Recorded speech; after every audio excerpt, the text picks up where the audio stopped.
ಯಾವುದೇ ಎಕ್ಸಾಮಲ್ಲಿ ನಮಗೆ ಕಡಿಮೆ ಮಾರ್ಕ್ಸ್ ಬರಲಿ, ನಮಗೆ ಮೊದಲಿಗೆ ಬರೋ ಕಂಪ್ಲೇಂಟೇ ನೀನು ಕಷ್ಟಪಟ್ಟು ಓದಿಲ್ಲ, ಹಾರ್ಡ್ ವರ್ಕ್ ಮಾಡಿಲ್ಲ ಅಂತ.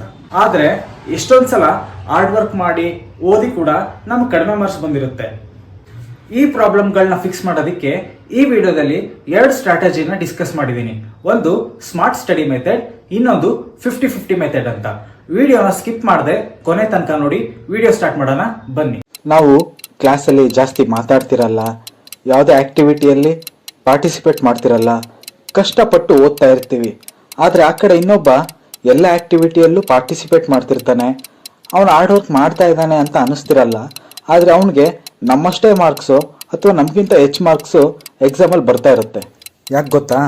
ಅವನು ಹಾರ್ಡ್ ವರ್ಕ್ ಮಾಡ್ತಿರಲ್ಲ, ಸ್ಮಾರ್ಟ್ ವರ್ಕ್ ಮಾಡ್ತಾ ಇರ್ತಾನೆ. ಈ ವಿಡಿಯೋದಲ್ಲಿ ಸ್ಮಾರ್ಟ್ ಸ್ಟಡಿ ಯಾವ ಥರ ಮಾಡೋದು ಅಂತ ಡಿಸ್ಕಸ್ ಮಾಡ್ತೀನಿ. Learn the same topic in a variety way. ಅಂದರೆ ನೀವೀಗ ಯಾವುದೋ ಒಂದು ಟಾಪಿಕ್ನ ಓದ್ತಾ ಇದ್ದೀರಾ ಅಂದರೆ ಅದಕ್ಕೆ ಸಂಬಂಧಪಟ್ಟಂಥ ಒಂದು ನೋಟ್ಸ್ ನಿಮ್ಮ ಹತ್ರ ಇರುತ್ತೆ. ಈ ವೆರೈಟಿ ವೇಯಲ್ಲಿ ಓದೋದೇನೆಂದರೆ ಅದೇ ಟಾಪಿಕ್ನ ನೀವು ಬೇರೆ ಬೇರೆ ಸೋರ್ಸಸ್ಸಿಂದ ಓದಿ.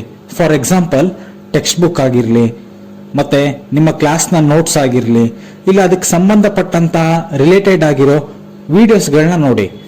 ಮತ್ತು ನೀವು ಓದಿದ್ದನ್ನು ಬೇರೆಯವ್ರಿಗೆ ಒಂದ್ಸಲ ಎಕ್ಸ್ಪ್ಲೇನ್ ಮಾಡಿ.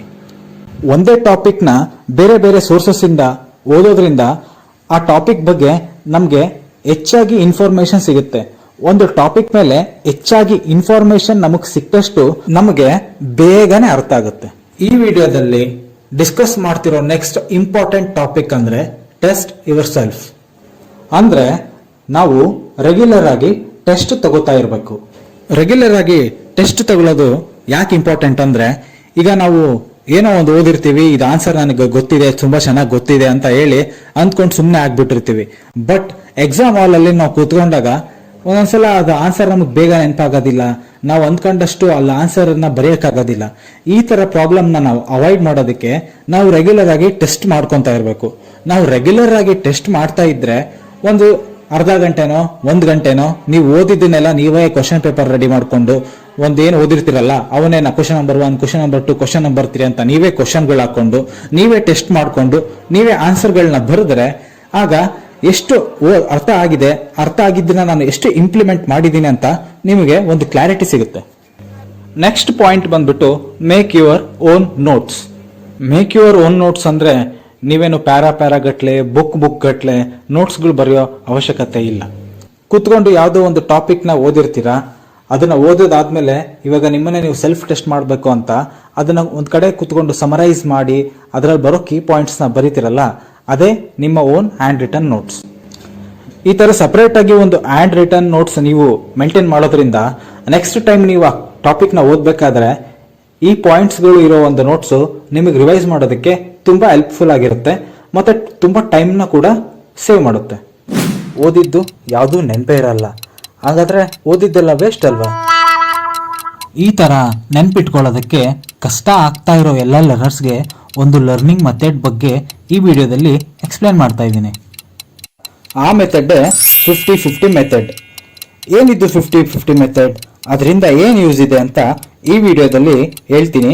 ವಿಡಿಯೋ ಸ್ಕಿಪ್ ಮಾಡದೆ ಕೊನೆ ತನಕ ನೋಡಿ. 50-50 ಮೆಥಡ್ ಅಂದರೆ ನಿಮ್ಮ ಸ್ಟಡಿ ಅವರ್ಸ್ನ 50-50 ಆಗಿ ಡಿವೈಡ್ ಮಾಡೋದು.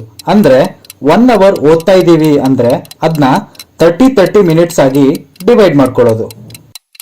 ಆ ಥರ ಟೈಮ್ ಡಿವೈಡ್ ಮಾಡಿಕೊಂಡು ಏನು ಮಾಡ್ಬೇಕು ಗೊತ್ತಾ? ಫಸ್ಟ್ 30 ಮಿನಿಟ್ಸಲ್ಲಿ ನೀವೇನು ಟಾಪಿಕ್ ಓದ್ಬೇಕಂತಿದ್ದೀರಲ್ಲ ಅದನ್ನು ಕಂಪ್ಲೀಟಾಗಿ ಓದ್ಬಿಡಿ. ಕಂಪ್ಲೀಟ್ ಕಾನ್ಸಂಟ್ರೇಷನ್ ಕೊಟ್ಟು ಓದ್ಬಿಡಿ. ನೆಕ್ಸ್ಟ್ 30 ಮಿನಿಟ್ಸಲ್ಲಿ ಅದನ್ನ ಇನ್ನೊಬ್ಬರಿಗೆ ಎಕ್ಸ್ಪ್ಲೇನ್ ಮಾಡಿ. ಇನ್ನೊಬ್ಬರು ಅಂದರೆ ನಿಮ್ಮ ಕ್ಲಾಸ್ಮೇಟ್ ಕೂಡ ಆಗಿರ್ಬೋದು, ಅಥವಾ ನಿಮ್ಮ ಮನೆಯಲ್ಲಿ ನಿಮ್ಮ ಅಣ್ಣನೋ ತಮ್ಮನೋ ಅಕ್ಕನೋ ತಂಗಿನೋ ಯಾರಾದರೂ ಆಗಲಿ, ಏನು ಓದಿದಿರೋ ಅದನ್ನು ಕಂಪ್ಲೀಟಾಗಿ ಅವ್ರಿಗೆ ಎಕ್ಸ್ಪ್ಲೇನ್ ಮಾಡೋಕ್ಕೆ ಟ್ರೈ ಮಾಡಿ. ಈ ಥರ ಮಾಡೋದ್ರಿಂದ ಟಾಪಿಕ್ ನಮ್ಮ ಮೈಂಡಲ್ಲಿ ರೀಟನ್ ಆಗುತ್ತೆ. ಈ 50-50 ಮೆಥಡ್ನ ಅಡ್ವಾಂಟೇಜ್ ಏನಂದರೆ, ನೀವು ಎಕ್ಸ್ಪ್ಲೇನ್ ಮಾಡಿದಾಗ ಅದನ್ನು ಕೇಳ್ತಾ ಇರ್ತಾರಲ್ಲ ಅವ್ರಿಗೆ ಕೂಡ ಬೆನಿಫಿಟ್ ಇದೆ. ಇನ್ ಕೇಸ್ ಕೇಳ್ತಾ ಇರೋರು ನಿಮಗೆ ಡೌಟ್ ಕೇಳಿದ್ರೆ ಆ ವಿಷಯದ ಬಗ್ಗೆ ನೀವಿನ್ನೂ ಹೆಚ್ಚಾಗಿ ತಿಳ್ಕೊತೀರ. ಯಾವುದೇ ವಿಷಯದ ಬಗ್ಗೆ ನಾವು ಹೆಚ್ಚಾಗಿ ತಿಳ್ಕೊಂಡಷ್ಟು ಅದು ನಮ್ಮ ತಲೆಯಲ್ಲಿ ತುಂಬ ದಿವಸ ಉಳ್ಕೊಳ್ಳುತ್ತೆ. ನೀವು ಕ್ವಶನ್ ಮಾಡ್ಬೋದು, ಈ ಥರ ಅರ್ಧ ಗಂಟೆ ನಾನು ಎಕ್ಸ್ಪ್ಲೇನ್ ಮಾಡಿಕೊಂಡೇ ಇದ್ದರೆ ಟೈಮ್ ವೇಸ್ಟ್ ಆಗಲ್ವಾ? ಅದೇ ಟೈಮಲ್ಲಿ ನಾನು ಇನ್ನೂ ಎಷ್ಟೊಂದು ಟಾಪಿಕ್ ಕವರ್ ಮಾಡ್ಬೋದಂತ. ಹೌದು, ಈ ಮೆಥಡ್ ತುಂಬ ಟೈಮ್ ಈಟಿಂಗ್ ಅನಿಸುತ್ತೆ, ಮತ್ತು ಅದೇ ಟೈಮಲ್ಲಿ ಇನ್ನೊಂದು ಟಾಪಿಕ್ ಕೂಡ ಕವರ್ ಮಾಡ್ಬೋದು. ನಾವು 1 ಅವರಲ್ಲಿ ಒಂದಕ್ಕಿಂತ ಜಾಸ್ತಿ ಟಾಪಿಕ್ಕೇ ಓದ್ಬೋದು ಅಂದ್ಕೊಳ್ಳಿ. ಕೆಲವೊಬ್ಬರು 2ರಿಂದ 3 ಟಾಪಿಕ್ ಓದ್ತೀವಿ.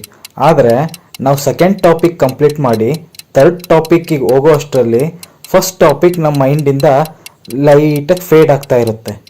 ಆ ಪ್ರಾಬ್ಲಮ್ನ ತಪ್ಪಿಸೋಕ್ಕೋಸ್ಕರ ನಾವು ಈ 50-50 ಮೆಥಡ್ನ ಫಾಲೋ ಮಾಡ್ಬೋದು. ಈ ಥರ 50-50 ಮೆಥಡ್ನ ಯೂಸ್ ಮಾಡೋದ್ರಿಂದ ನಾವು ಓದಿರೋ ಟಾಪಿಕ್ನ ಮರೆಯೋದಿಲ್ಲ. ನನ್ನ ಹಿಂದಿನ ವಿಡಿಯೋದಲ್ಲಿ ನಿಮಗೊಂದ್ಸಲ ಹೇಳಿದ್ದೆ, ನಾವು ಎಷ್ಟು ಓದ್ತೀವಿ ಅನ್ನೋದು ಇಂಪಾರ್ಟೆಂಟ್ ಅಲ್ಲ, ಎಷ್ಟು ನೆನಪಲ್ಲಿ ಇಟ್ಕೊಂಡಿರ್ತೀವಿ ಅನ್ನೋದೇ ಇಂಪಾರ್ಟೆಂಟ್. ಸ್ಟೂಡೆಂಟ್ ಲೈಫಲ್ಲಿ ನಾವು ಬರೀ ಮಾರ್ಕ್ಸ್ಗೋಸ್ಕರ ಮಾತ್ರ ಓದಬಾರ್ದು. ಕೆಲವೊಂದನ್ನ ಲಾಂಗ್ ಟರ್ಮಲ್ಲಿ ನೆನ್ಪಿಟ್ಕೋಬೇಕು, ನಾಲೆಜ್ ಗೇನ್ ಮಾಡಬೇಕು. ಆ ಥರ ನಿಮಗೆ ಗೋಲ್ ಇದ್ದರೆ ಈ 50-50 ಮೆಥಡ್ನ ಫಾಲೋ ಮಾಡಿ. ಕೆಲವೊಬ್ಬರಿಗೆ ಒಂದ್ಸಲ ಓದಿದ ತಕ್ಷಣ ನೆನಪಿರುತ್ತೆ, ಕೆಲವೊಬ್ಬರಿಗೆ ಓದಿ ಒಂದ್ಸಲ ಬರೆದ್ಮೇಲೆ ನೆನಪಿರುತ್ತೆ, ಇನ್ನು ಕೆಲವೊಬ್ಬರಿಗೆ ಒಂದ್ಸಲ ಕರೆಕ್ಟಾಗಿ ಕಾನ್ಸೆಪ್ಟ್ ಅರ್ಥ ಆಗಿಬಿಟ್ರೆ ಸಾಕು, ಅದು ನೆನಪಿರುತ್ತೆ. ಎಲ್ಲರದ್ದು ಮೈಂಡ್ ಒಂದೇ ಥರ ಇರಲ್ಲ, ಒಬ್ಬೊಬ್ಬರಿಗೆ ಒಂದೊಂದು ಮೆಥಡ್ ವರ್ಕೌಟ್ ಆಗುತ್ತೆ. ಈ ಮೆಥಡ್ನ ನಿಮ್ಮ ಸ್ಟಡಿ ಅವರ್ಸಲ್ಲಿ ಟ್ರಯಲ್ ಮಾಡಿ ನೋಡಿ, ಯೂಸ್ ಆದರೆ ವೆರಿ ಗುಡ್. ಕೆಲವೊಂದು ಕಾನ್ಸೆಪ್ಟ್ಗಳಿಗಂತೂ ಈ 50-50 ಮೆಥಡ್ನ ನಾವು ಯೂಸ್ ಮಾಡಲೇಬೇಕು. ಗ್ರೂಪ್ ಸ್ಟಡಿ ಮಾಡೋರಿಗೆ ಈ ಮೆಥಡ್ ತುಂಬ ಹೆಲ್ಪ್ಫುಲ್ ಆಗಿರುತ್ತೆ. ಮತ್ತು ಈ ಮೆಥಡ್ನ ನೀವೆಲ್ಲರೂ ಒಂದ್ಸಲ ಟ್ರೈ ಮಾಡಿ. ಅಕಸ್ಮಾತ್ ಇದು ನಿಮಗೆ ವರ್ಕೌಟ್ ಆಗ್ತಿಲ್ಲ ಅಂದರೆ ನೋಡೋಣ, ಅಪ್ಕಮಿಂಗ್ ಡೇಸಲ್ಲಿ ನಾನು ಬೇರೆ ಮೆಥಡ್ಗಳ ಬಗ್ಗೆ ಒಂದು ವಿಡಿಯೋ ಮಾಡ್ತೀನಿ. ವಿಡಿಯೋದಲ್ಲಿ ಡಿಸ್ಕಸ್ ಮಾಡಿರೋ ಸ್ಟ್ರಾಟಜಿನ ನೀವು ಒಂದ್ಸಲ ಟ್ರೈ ಮಾಡಿ. ಯಾರಿಗಾದ್ರೂ ಇದ್ರ ನೀಡ್ ಇದೆ ಅಂದರೆ ಅವ್ರಿಗೆ ಈ ವಿಡಿಯೋನ ಶೇರ್ ಮಾಡಿ ಅಂತ ಹೇಳ್ತಾ ಈ ವಿಡಿಯೋನ ಇಲ್ಲಿಗೆ ಮುಗಿಸ್ತಾ ಇದ್ದೀನಿ. ಮತ್ತೆ ಸಿಗೋಣ, ಬಾಯ್.